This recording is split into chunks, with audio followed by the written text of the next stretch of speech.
പ്രഖ്യാപനം മുതൽ തന്നെ ഏറെ പ്രേക്ഷക സ്വീകാര്യത നേടിയ സിനിമയാണ് മമ്മൂട്ടിയുടെ ടർബോ. ജനപ്രീതിയുടെ അടിസ്ഥാനത്തിൽ IMDbയിലെ മോസ്റ്റ് ആന്റിസിപ്പേറ്റഡ് മൂവീസിലെ ഒന്നാം സ്ഥാനം സ്വന്തമാക്കിയ ചിത്രമാണ് ഇത്.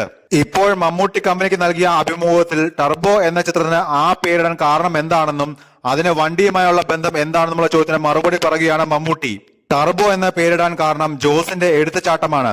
എന്തെങ്കിലും പറഞ്ഞാൽ ജോസ് ടർബോ ഓണാക്കും. പക്ഷേ പുള്ളി ഒരു നാടൻ ചട്ടമ്പി പോലുമല്ല, ഒരു തെമ്മാടിയോ വഴക്കാളിയോമല്ല. എന്നാലും ഇതിന്റെയൊക്കെ ഒരു എലമെന്റ് ജോസിലുണ്ട്. വഴക്കാളിയല്ല, അടിപിടിക്കാരനല്ല, തല്ലുപിടുത്തമില്ല, ഗുണ്ടയില്ല, റൗഡിയല്ല, ഇതൊന്നുമല്ല ജോസ്. അയാൾ ഒരു ഡ്രൈവറാണ്.